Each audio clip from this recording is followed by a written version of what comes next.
Ahora sí.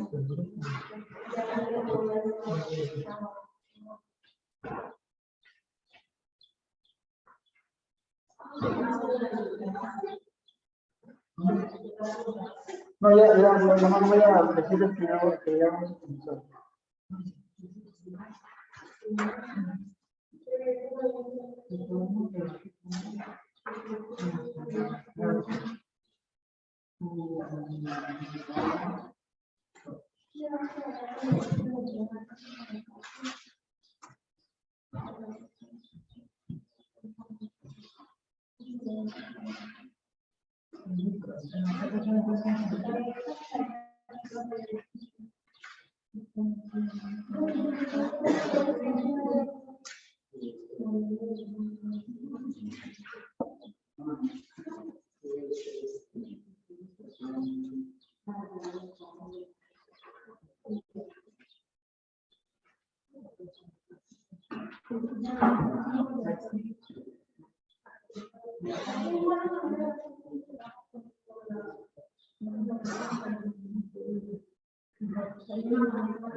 Jessica tiene una pregunta. ¿O solo está indicando que ya llegó? Sí, pastor, que estoy aquí, que sí estoy escuchando. Ah, muy bien. Okay. Sí, gracias.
Muy bien.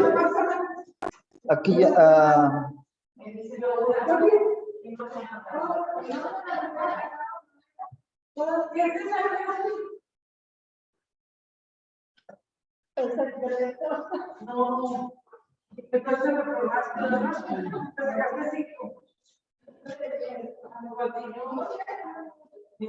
Bueno, vamos a reiniciar otra vez con la clase y iniciar con una nueva unidad, la unidad número 2. En esta unidad vamos a estar considerando lo que son los credos y el artículo 1, que es el artículo acerca de Dios. Y bueno, ahí vamos a ir viendo entonces. Alguien que me ayude con la... Bueno, hasta donde alcancen a leer. Sí. A ver, vamos a ver. Digerida.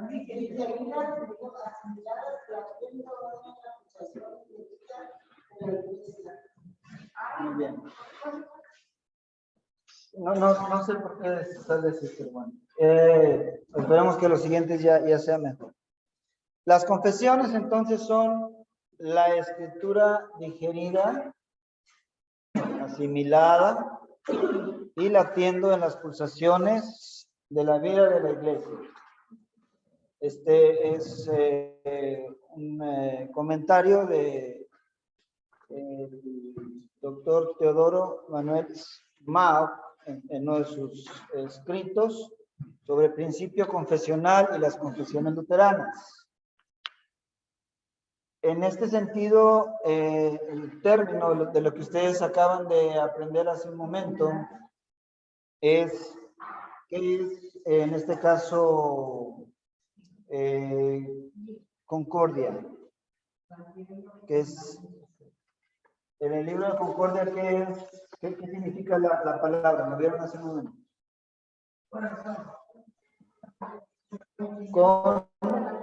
Con corazón, ¿sí? Ahora, si pensamos en nuestro corazón sin fe, ¿qué estamos haciendo ahí? ¿Qué sale de nuestro corazón de un corazón sin fe? ¿Qué hay ahí entonces?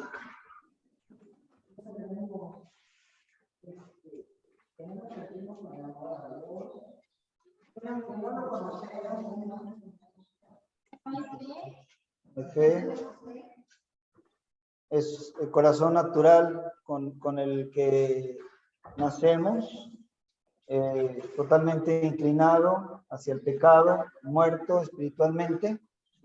Entonces, si lo que sale de ese corazón simplemente es pecado, ¿sí? Está totalmente cautivo del pecado. Cuando se habla del libro de Concordia, y vaya que encierra todo esto que está en el corazón, vemos que entonces es un corazón que ya está ¿qué? ¿Listo? ¿Qué más? Tiene que, ahí lo vieron ahorita con esto. Tiene un corazón que tiene ¿qué? La palabra fe en Cristo, es un corazón bautizado, un corazón salvo, un corazón que es capaz de confesar a Cristo. ¿Sí? Cuando vemos entonces el libro de Concordia o este término, vemos que las confesiones son entonces la escritura ya digerida. Vemos que la palabra de Dios es el alimento espiritual. La iglesia entonces come la palabra de Dios, digiere la palabra de Dios. Entonces está latiendo en el corazón, está en la vida de la iglesia. Ahí está en todo. Entonces, por eso, como aprendían hace un momento, por eso nosotros podemos decir que somos confesionales. Decía hace un momento, aprendían que lo que es la palabra de Dios es todo. Está a la cabeza, es total dentro de la iglesia. Fuera de ella no hay iglesia. Pero la iglesia es una iglesia que esa palabra no se va a quedar simplemente. La palabra dice que es una palabra que viva y eficaz. Es una palabra viva y eficaz. está viva, está latiendo en las pulsaciones de la vida de la iglesia. Es una palabra viva. Y es eficaz porque logra el propósito para el que fue enviado. Ahí entonces, ¿cómo es que la palabra viene a nosotros? Por el oír. Oímos la palabra y luego viene al corazón y luego sale por la boca. ¿Sí? Eso entonces ahí es una iglesia confesante, una iglesia confesional. De ahí entonces que si la palabra está, o más bien las confesiones brotan de la palabra de Dios, las confesiones son una confesión correcta. ¿Sí? Viene es la fe correcta, confesada por la iglesia. Esto es entonces, por eso que nosotros somos cuía a el libro de Concordia. Porque este libro de Concordia o las confesiones brotan de la palabra de Dios, ¿sí? Otras confesiones, entonces, que son lo que se le llama la cuatenus, que es en tanto y en cuanto, que quiere decir, pues en tanto en tanto que yo esté de acuerdo con eso. En tanto que eso me haga sentir bien. Si entonces está ligada esa confesión a mi mente no es una mente perfecta. Mi mente es una mente llena de ocurrencias totalmente ligadas al pecado, cautivas del pecado. Lo que brota entonces, si de mi boca es confesado lo que está en mi mente, no hay palabra de Dios. Hay pecado. Y hay todo lo que tiene que ver con la humanidad. Pero si mi confesión brota de lo que está en mi corazón, que es mi fe, entonces es una confesión correcta. ¿Sí? Entonces la iglesia solamente puede mantenerse viva y latiendo solamente si su confesión es totalmente bíblica y correcta. Pero esto no fue fácil. No es fácil para la iglesia. La iglesia siempre es una iglesia perseguida. Desde el principio es una iglesia perseguida. La doctrina es una doctrina perseguida. La sana doctrina. Desde el principio, cuando entonces Dios crea al hombre y a la mujer, tenían una confesión. Los crea a ellos y ¿qué le contesta cuando le pregunta la serpiente a Eva sobre qué le dijo Dios? ¿Qué fue su confesión de Eva?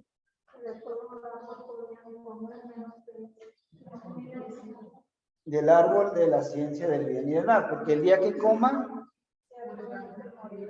está confesando lo que escuchó de Dios. ¿Y qué le dijo la serpiente? No vas a morir. Si le dice que no va a morir, ¿vale? Exactamente, dijo, no vas a morir.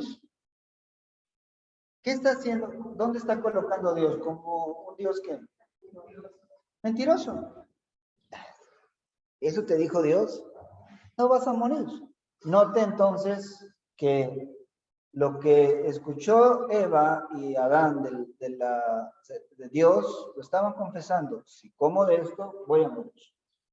Pero por el otro lado, viene otra voz, una voz maligna, una voz en contra de Dios, que coloca a Dios como un mentiroso, y eso es, entonces, esa es la falsa confesión, la falsa enseñanza, la falsa palabra, eso es lo que llamamos herejía. Totalmente diabólico, sectario, es eso. ¿Sí? Toda confesión que no brote de las escrituras es falsa, diabólica, es una secta Así que cualquier idea que un pastor desde su púlpito no vaya de acuerdo a la palabra de Dios, sino que vaya de acuerdo a su razonamiento y de acuerdo a sus emociones, eso no es palabra de Dios, es sectario, es diabólico, es herejía total. ¿Sí? Por eso dime cuál es tu púlpito y te diré cuál es tu confesión. ¿Sí? Por eso decía Daniel hace un momento, los pastores suscriben, cuida las confesiones, porque son palabras de Dios. Decía entonces, la iglesia ha sido perseguida desde el principio. ¿Qué dice en este caso, o más bien en el Evangelio según San Juan, capítulo 1, todo ese el capítulo, la primera parte, coloca ahí lo que algunos conocen como el himno al logos o el himno a la palabra. En el principio fue la palabra era con Dios y la palabra era Dios. Y todo lo que estaba mencionando ahí, todo el escrito, es más, de Juan o de los evangelios, cuando fueron escritos para defender la enseñanza acerca de Cristo.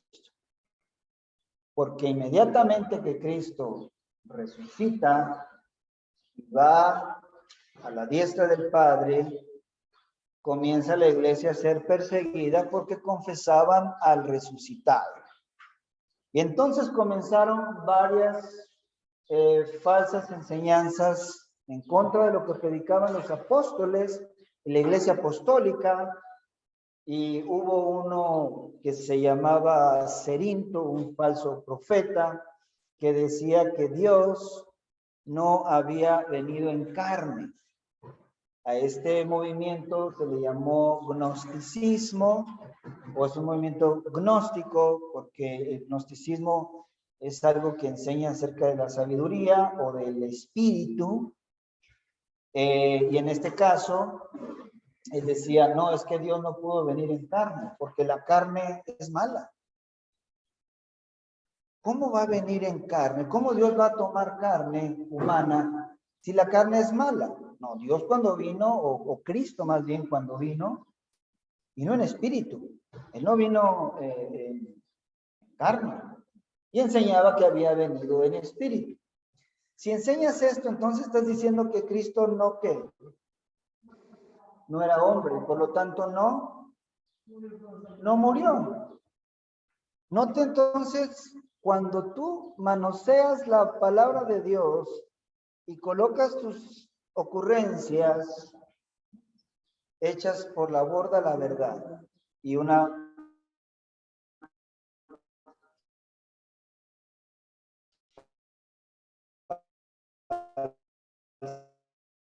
sociedad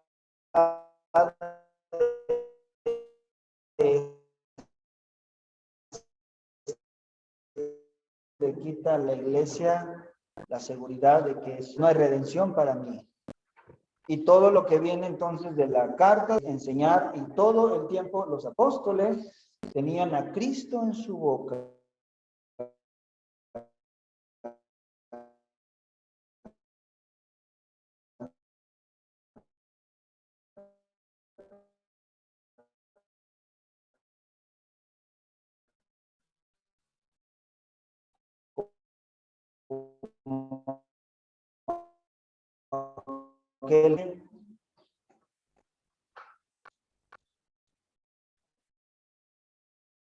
Y alguien que me ayude con el primer párrafo, ahí hasta arriba donde dice bienvenidos a la unidad 2. Adelante.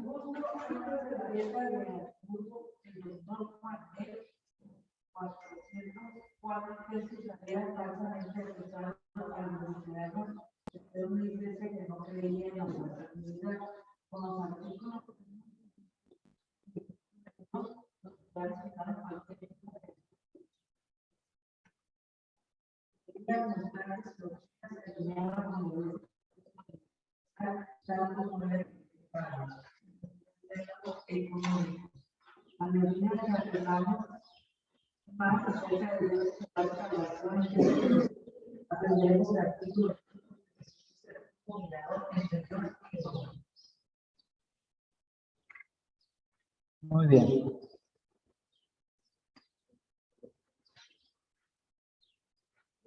Note que entonces aquí, ¿cuál era la persecución hacia la confesión de la iglesia?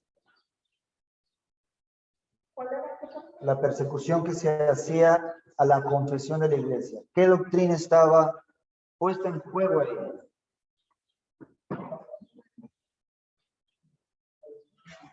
¿De la qué? De la Trinidad. Eso estaba en juego, la confesión de eso. Decir, oh no, los luteranos no confiesan al Dios Trino. No tienen una buena enseñanza acerca de Dios.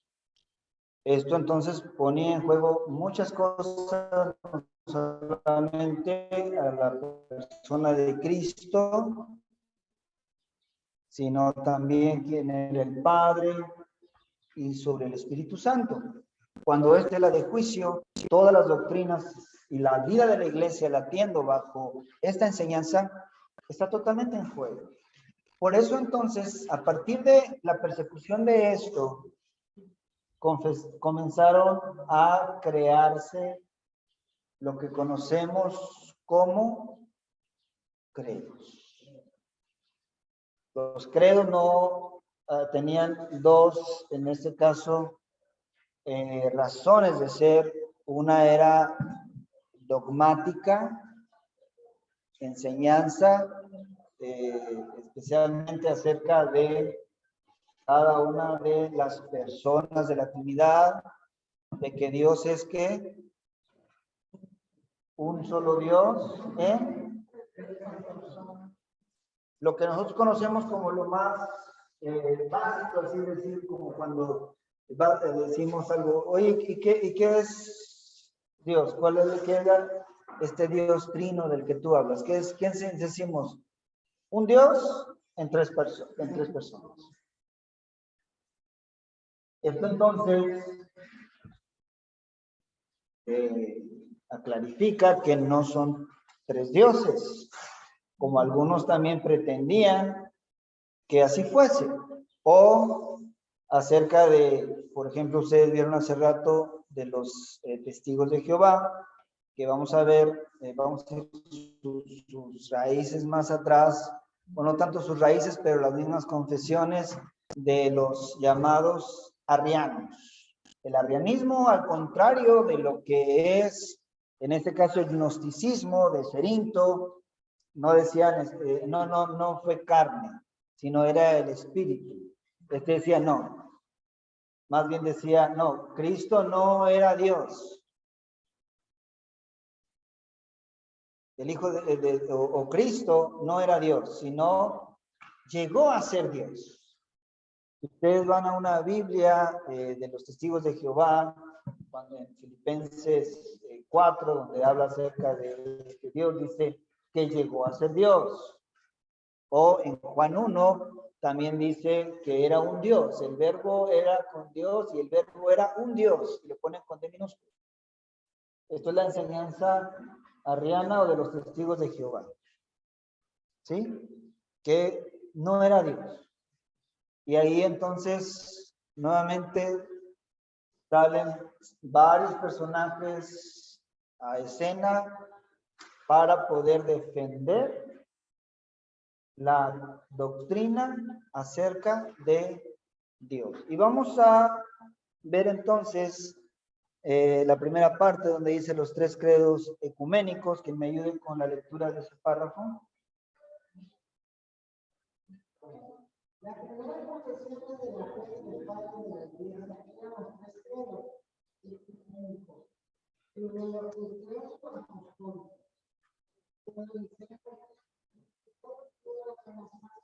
Atanasio. Está bien. El libro de Concordia contiene estos 10 importantes credos.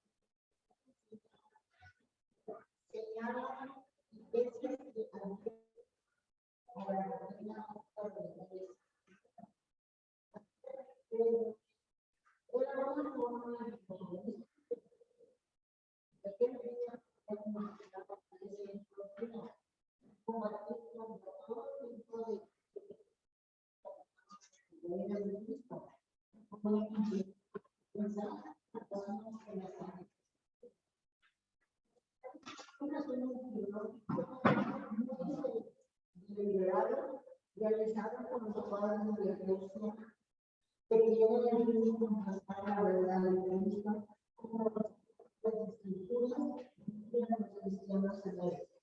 Los luteranos incluyeron creemos en el Espíritu de concordia, para mostrar que la iglesia creemos en las doctrinas pensadas en ellos acerca de Dios vivo.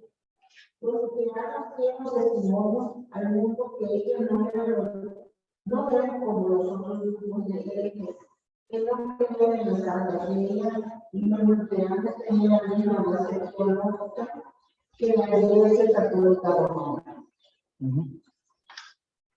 Muy bien.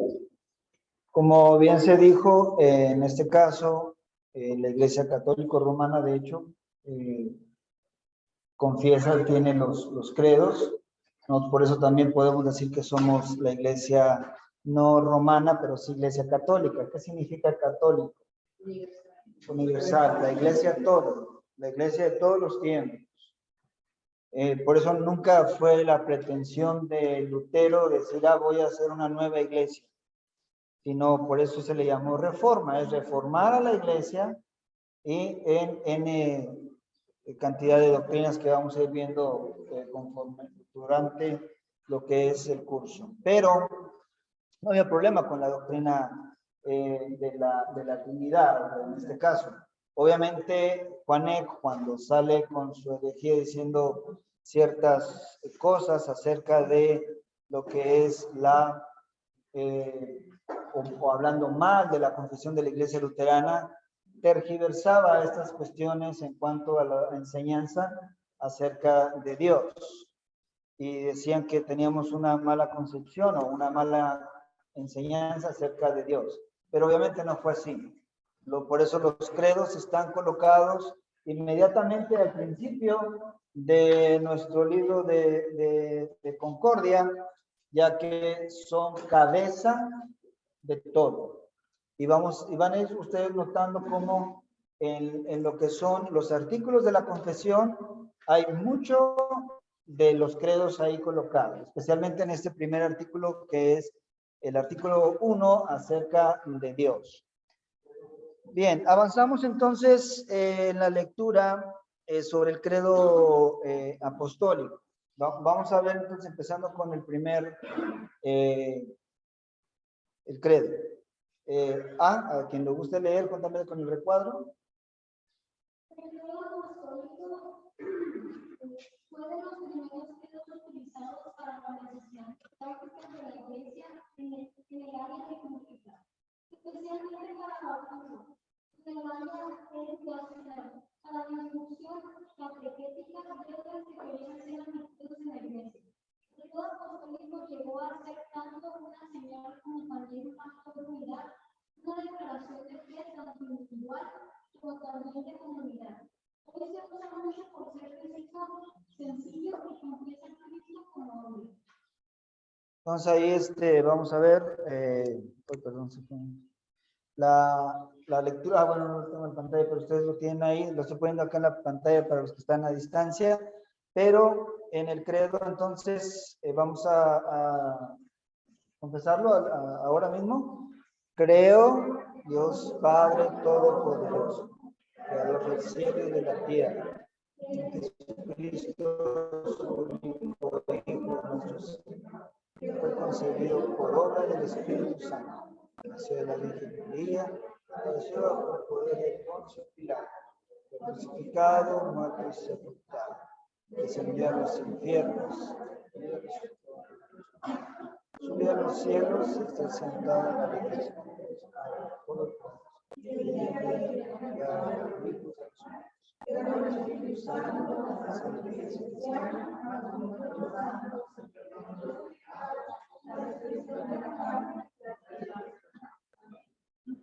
bien.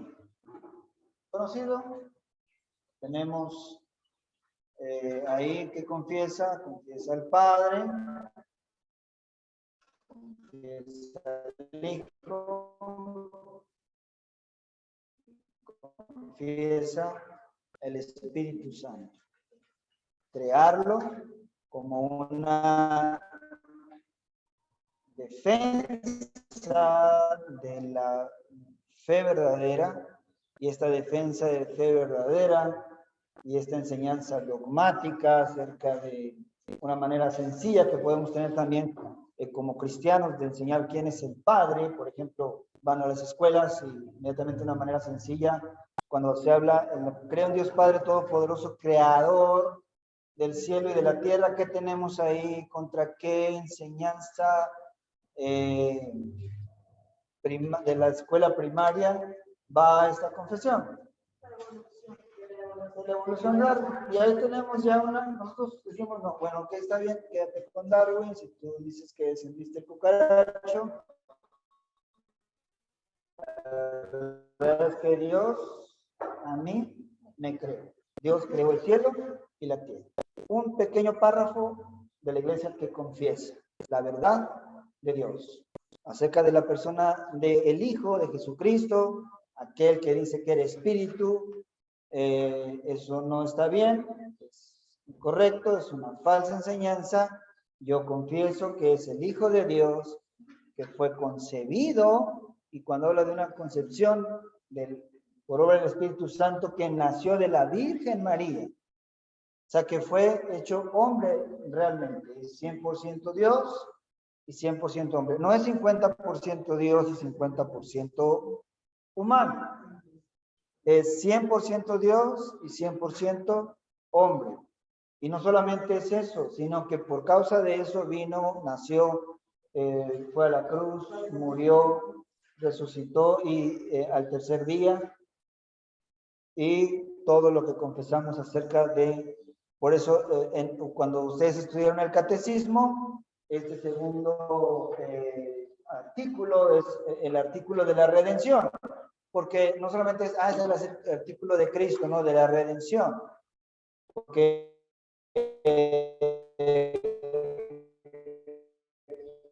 con Lutero en la explicación dice, creo que Él es mi Señor, quien me redimió, me rescató. Realmente así lo hizo. Y en alguna devoción y confesamos a Cristo, o confesamos el credo, estamos confesando verdades bíblicas eternas y enormes. Cuando usted está ahí y dice, bueno, vamos a decir el credo, y bueno, creen Dios Padre Todopoderoso, el cielo y la tierra, y decimos pedacitos. Recuerde que está confesando a Dios. Está confesando acerca de quién es su Señor, su Creador, quién es su Salvador. Y en el tercer artículo, quién es mi santificador. ¿Sí? Todas estas cosas, entonces, en la historia que se defendieron y por lo que se crearon estos credos, es para que la iglesia revele y confiese a Dios bíblicamente como es, y obviamente no fue tarea fácil tener esto. Vamos a avanzar con la lectura entonces. Tenemos, por ejemplo, la historia del credo niceno. Letra B, ¿quién me ayude con la lectura? Maricruz. El cristianismo creció rápidamente a pesar de muchas persecuciones. En el año 1300,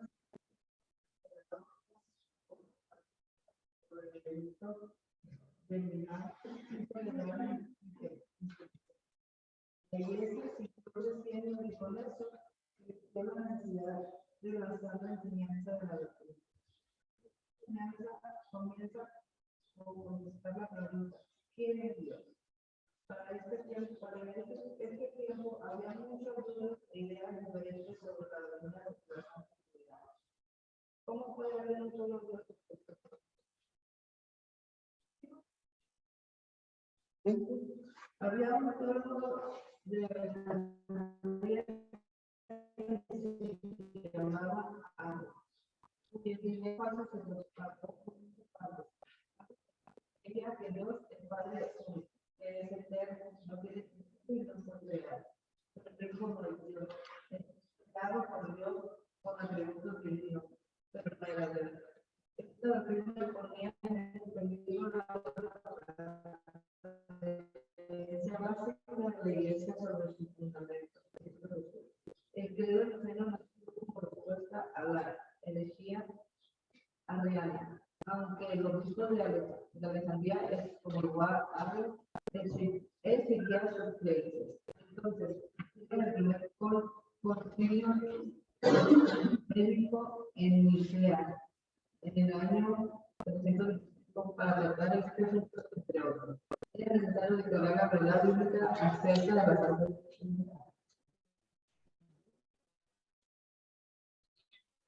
Entonces tenemos aquí, ya vimos entonces la cuestión de Arrio, cuál era su enseñanza, y veamos entonces aquí, hay unos énfasis, ahí en el manual, vean en el recuadro que habla acerca del credo niceno, hay unos énfasis que dice, creo en un solo Dios.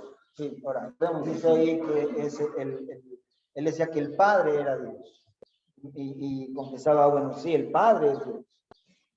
Inclusive cuando se hablaba de Yahvé, se hablaba como Yahvé como el Padre, el único Dios, y todas esas falsas enseñanzas, inclusive diciendo también, el Dios del Antiguo Testamento es uno y el Dios del Nuevo Testamento es otro. A todas esas falsas enseñanzas, entonces, se arrimaba esta confesión, esta falsa confesión. Pero decía entonces, creo en un solo Dios.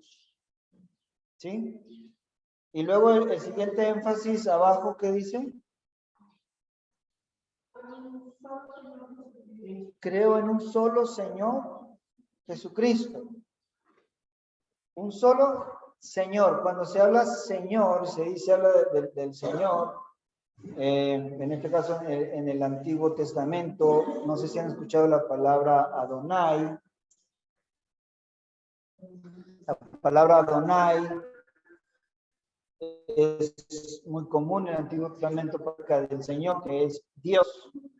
Y ahí dice, creo en un solo Señor, Jesucristo. O sea, es Jesucristo, es Dios, es mi Señor. Por eso dice, enseguida dice, Hijo unigénito de Dios. Único Hijo de Dios. ¿Engendrado por quién? Por el Padre. Dios ha existido siempre. Él es eterno. No tiene principio, no tiene fin. Él es eterno. Y en esa eternidad, ahí donde no hay un punto de inicio, dice que el Hijo fue engendrado del Padre. Lo que en este caso, vamos a seguir leyendo y ahí vamos a ver una palabra bien interesante. Dice, engendrado del Padre antes de todos los siglos, Él es Dios de luz, Él es verdadero Dios, de verdadero Dios. Él es engendrado por el Padre, no fue creado, porque la enseñanza decía, fue creado. No, Él no fue creado, fue engendrado. ¿Sí? Y dice, no hecho. Y luego dice una palabra ahí, ¿qué dice? Esa palabrita larga. Consustancial. ¿Saben qué significa esa palabra consustancial? La hemos repetido en el credo niceno. ¿Qué significa esa palabra? Exactamente. La misma esencia, la misma sustancia. Es de la misma sustancia del Padre. ¿Sí? No fue creado por él como creó a Adán y Eva. No. Él es engendrado como cuando engendramos a nuestros hijos y se parecen a nosotros, tienen todos nosotros, características, todo eso.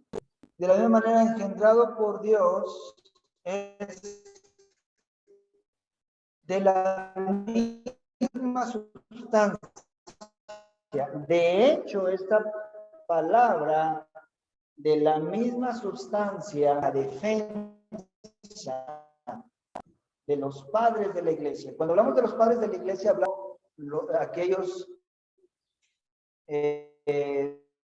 padres o pastores de la iglesia de los primeros siglos. Hablamos, por ejemplo, de San Ambrosio, de San Anselmo, por ejemplo, de San Agustín, y tenemos otros que son los padres capadocios, que son 3, y esos padres capadocios fue una de las cosas que ellos utilizaron como defensa o este término homoiousios, y ahorita lo van a ver ustedes, homoiousios, que es la palabra griega para decir de la misma sustancia. La defensa entonces o corazón del credo niceno tiene que ver con esta palabra, consubstancial al Padre. Y porque en todas las cosas fueron hechas, como Juan también lo enseñó en el Evangelio. Él es el Logos, Él es la palabra. En el principio era el Logos, o en el principio era la palabra era con Dios y la palabra era Dios. Todas esas cuestiones, y dice, y por él todas las cosas fueron hechas. ¿Sí? Note entonces que cuando tenemos el credo, y ahorita vamos a ver un poco más de lo que tiene que ver con la parte práctica, o que leían hace un momento, esta parte de culto, esta parte litúrgica. Enseguida viene otro énfasis ahí, que es el de creo en el qué. No dice cosa distinta, sino que dice Señor y dador de vida, que aquí hay otra palabra, otro término aquí, procede del Padre, pero también procede de, eso trajo también otra historia. Vamos a avanzar, no sé por qué ese grande.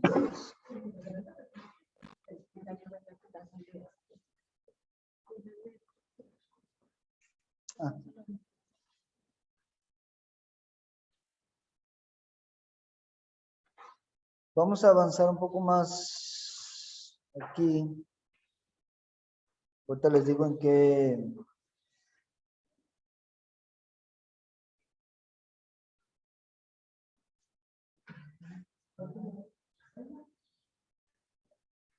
Les digo en qué página. Oh, estamos bien.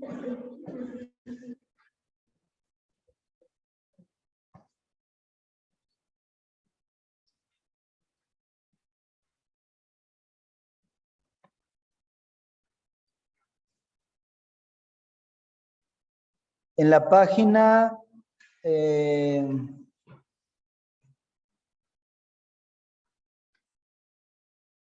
página 4. ¿Sí? ¿Mande? 4. No, es que tengo la página digital.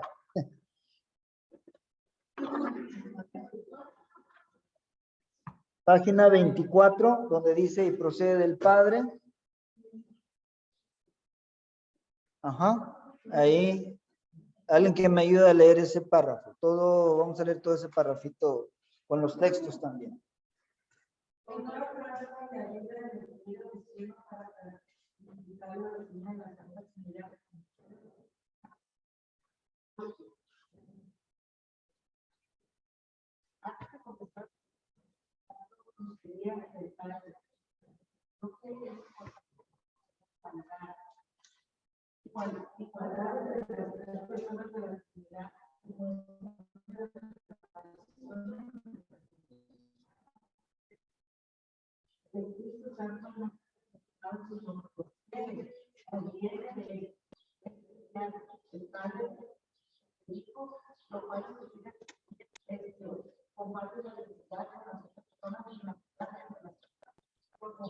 Por eso comenzamos con el Padre de Dios, justamente ayudarnos con la vida. Muy bien, entonces, filioque es una de las palabras que en este caso es en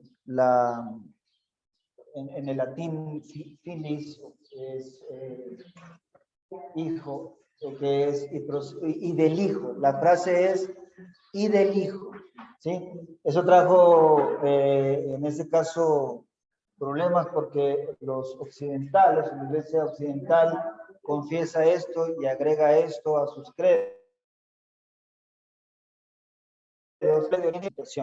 Ahí es lo que ocurre, lo que se le llamó un cisma, o sea, una división.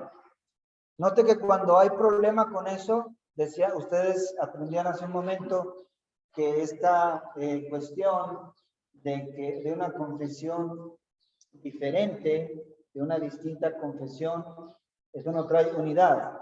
Hay una palabra que ustedes leyeron hace un momento que se llama ecuménico. ¿Sí? Ecuménico. El ecumenismo habla acerca de unidad. La unidad es cuando dice hay ecumenismo, tenemos unidad con este o tenemos unidad con aquel. Cuando no hay eso, o más bien decir eso, o declarar ser ecuménicos con tal o cual iglesia, tiene su base en el credo. Tiene su base en la confesión, en lo que confiesa. Y aquí entonces, con este filioque, hubo esta situación de problemas con este término o esta palabra que dice y del hijo, ¿sí? Vamos a ver en el, ahorita les digo a partir de que, ahí donde nos quedamos. Vamos a ir a la siguiente página, supongo que la 25, donde dice hasta hoy.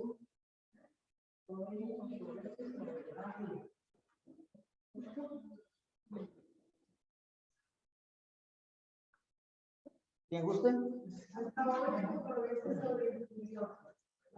decisión de esta frase causó que la iglesia se dividiera en la iglesia católica romana, en el protestante y la iglesia católica oriental en 1046. Como entendemos, el origen del Espíritu Santo, la procesión del Padre y del Hijo, ¿cómo entendemos eso? Exacto. Seguimos con el siguiente, igual, ahí, Ya continúa. vimos su rol en la creación y en la misma concepción de Dios. También tiene su rol participando con Cristo en la redención. Cristo se representó con su obra sacramental.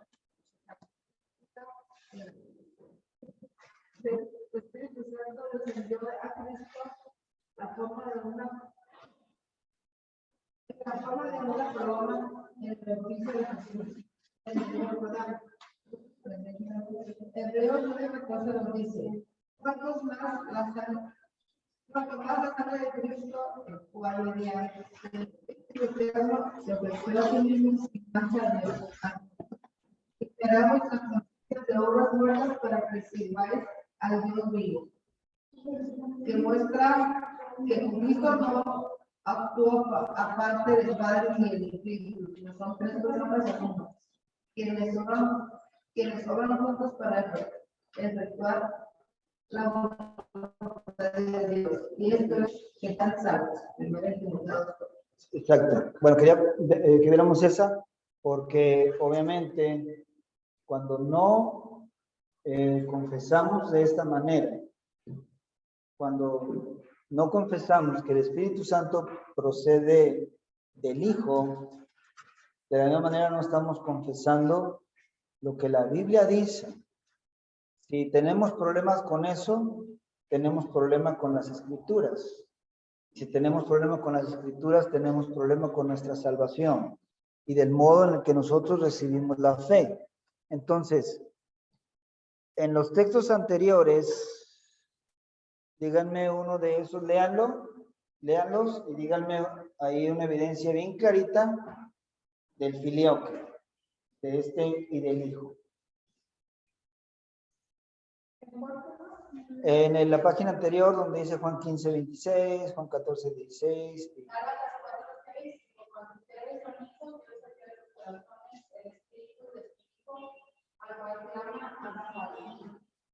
Ahí tenemos.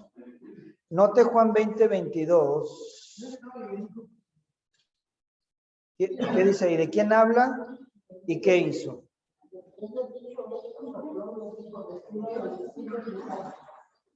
¿Quién dijo esa palabra? Juan 20:22. Busquen el texto en la Biblia y díganme quién está hablando ahí.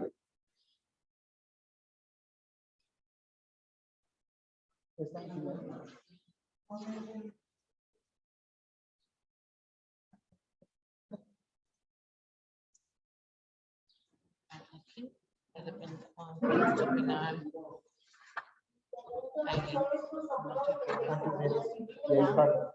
Puedes terminar aquí, bueno, y seguir después de la marzo. O puedes empujar y terminar aquí después de la marzo. Porque ellos aguantan. Muy bien, ¿quién lo encontró? Exacto. A vosotros como me dio al Padre, así también yo os envío. Habiendo dicho esto, yo lo que procedió el Espíritu Santo. Exacto. Es Cristo quien habla y dice, sopla y dice, reciban el Espíritu Santo. Y luego, ¿qué es lo que está ocurriendo ahí? ¿Se acuerdan del oficio de las llaves? A los que perdonen los pecados se les serán perdonados, y a quienes no perdonen los pecados no les serán perdonados. Note que ese soplar del Espíritu Santo sobre ellos devuelve aquello y da aquello que no tenían ya. ¿Sí? ¿Dónde más habla en la Biblia de este que sopló el Espíritu Santo? ¿Dónde más?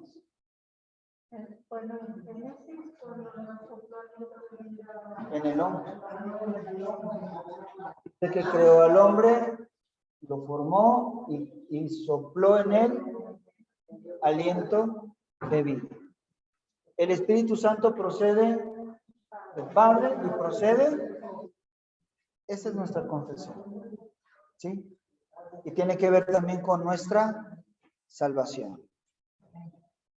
Vamos entonces a avanzar a la siguiente parte, el credo atanasiano. ¿Alguien que me ayude con la lectura del párrafo?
Exacto. Note ahí el énfasis, ¿cuál es el que está resaltado ahí? En el párrafo. Sí. ¿Quieres ser salvo? Todo el que quiera ser salvo, esta es la fe. La iglesia que confiesa eso, ahí hay salvación. Ahí se predica de la salvación. Ahí se enseña de la salvación. Ahora, eso, digo, ahí está la cuestión aprendida. La enseñanza dogmática, la enseñanza teológica, la enseñanza doctrinal, ahí está, ya lo vimos. Es esto, tiene que ver con el Hijo que procede del Espíritu Santo, Esta es la enseñanza acerca de Cristo, que es verdadero Dios, verdadero hombre. Todo eso es lo que nuestros credos tienen. Pero esos credos no solamente son para aprenderse en el catecismo, especialmente el credo que se aprende en el catecismo. ¿Cuál es el que se enseña? El credo apostólico. Y luego también a este credo, ¿cómo dijimos que se le llama? ¿El credo qué? No, el apostólico.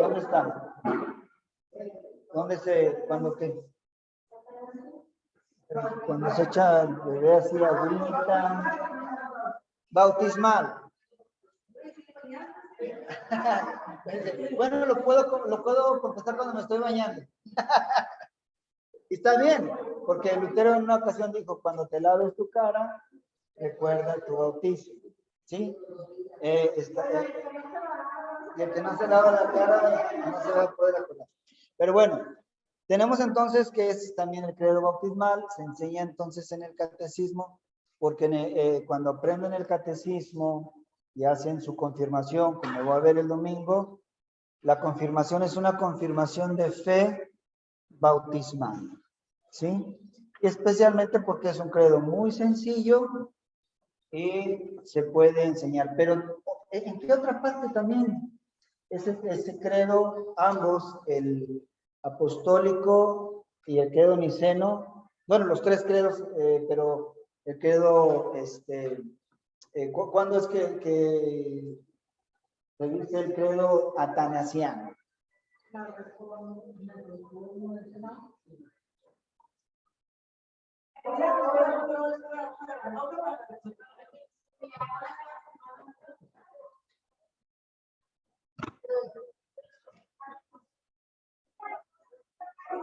El domingo de la empieza con Santísima y termina con Trinidad. El domingo de la Santísima Trinidad, ahí entonces es de que, ahí por eso lo que dice Carla, se lleva esta hojota, quien tenga pantalla, o quien no tengan algún libro también, ahí se dice ese, pero ¿durante qué? ¿Durante un qué? ¿Cuándo se confiesa? ¿Cuándo es que nosotros lo decimos como iglesia?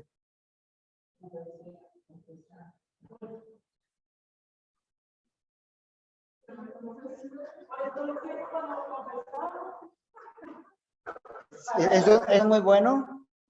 Qué bueno. Eso debe ser así. Eso debe ser así. Cada que hay una devocional, el día del culto, allí se dice, es litúrgico también. Por eso, déjenme. Mira, interesante. Vemos entonces aquí, hoy voy a tener yo problemas con esto. Vamos a, déjenme ver si puedo ampliar más esto porque si lo amplía más, no sé cómo quitarlo. ¿Alguien sabe cómo quitar cuando es el previo? ¿Está en un ladito? ¿No? Ni yo. Déjenme ver si aquí se puede.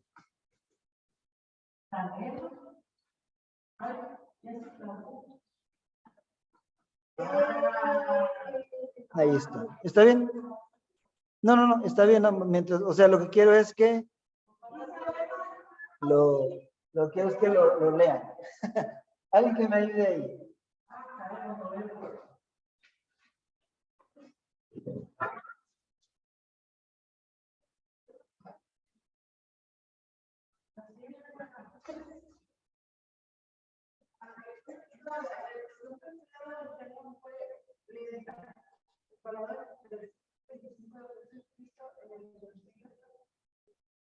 Perdón, me equivoqué de eso, no, eso me fui atrás.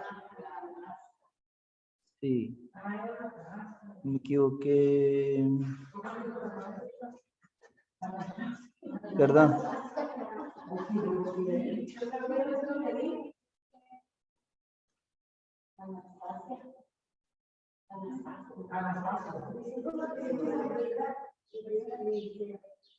Ah. Sí, ahí, ahora sí. Ahí, vea. Ah.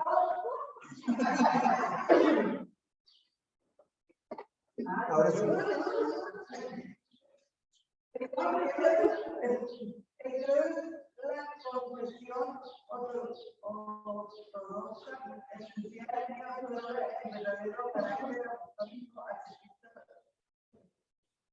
Al lado de lo primordial que es la doctrina, primero la confesión de fe, pero la doctrina ortodoxa, la liturgia es en realidad su expresión, no al revés. La liturgia constituye la raíz de la fe y en ella se refleja el carácter de la teología. ¿Siga? La ausencia de credo en cualquier servicio divino sea experimentado por su refleja la ausencia de la iglesia apostólica. Muy bien, hasta ahí, gracias. Vemos entonces, aquí tenemos dos aportaciones a por qué nosotros tenemos estos tres credos. Y se dice en la iglesia, porque la iglesia mientras está en el culto divino, la iglesia devuelve lo que recibe. La iglesia desde el púlpito, la iglesia recibe la enseñanza trinitaria. El altar, de la misma manera, lo que ocurre o lo que está ocurriendo ahí es un momento trinitario.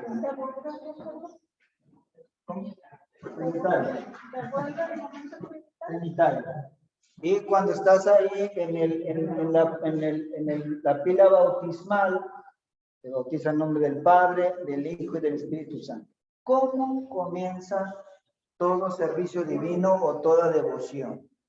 Por ejemplo, cuando comencé yo la devoción, ¿qué dije antes de arrancar? La invocación. ¿A quién invocamos?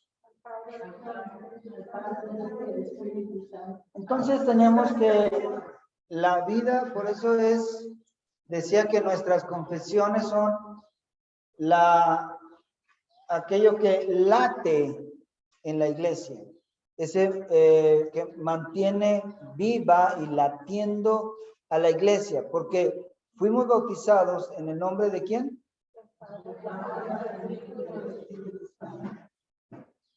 Y cuando se invoca, así como entramos nosotros a ser parte de la Iglesia Católica, de la Iglesia Universal, de la Iglesia toda, de esa manera, entonces, cuando invocamos su nombre, hay varias acciones. Llamamos a quien nos va a servir. Porque cuando tenemos el culto, ¿a qué vamos? ¿A servir o a ser servidos? A ser servidos. Y llamamos a aquel que nos ha dado la vida, la redención y la santificación. Es Él quien nos sirve. Y en ese momento que invocamos, estamos invocando a aquel en el que creemos y con el que vamos a tener en aquel momento, vamos a ser servidos por Él. Vamos a recibir de Él. Van a predicar de Él. Me van a perdonar mis pecados en nombre de Él. Él me los va a perdonar en la boca del pastor. Fuera de esto, no hay culto divino. No hay un momento trinitario. Fuera de la Trinidad, aquel que cree solamente que el Padre es Dios y el Hijo es alguien que llegó a ser Dios, ahí no tienen nada. ¿Sí? Por eso la iglesia durante el servicio divino no puede dejar fuera sus credos. Se invoca al Dios Trino, se confiesa al Dios Trino y somos despedidos en nombre del Dios Trino. que nos envía a seguir viviendo bajo la Trinidad, una vida trinitaria allá afuera. ¿Sí?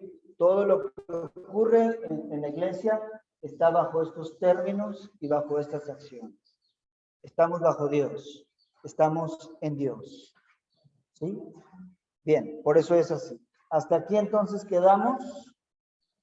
Y cuando volvamos vamos a hablar acerca del artículo 1, el primer artículo de la confesión de Augsburgo.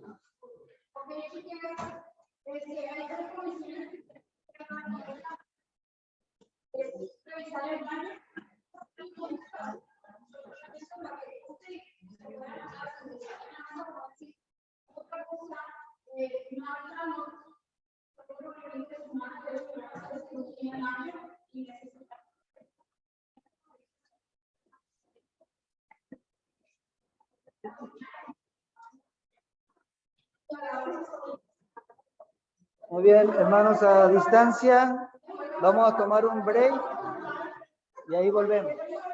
Ahí les avisamos.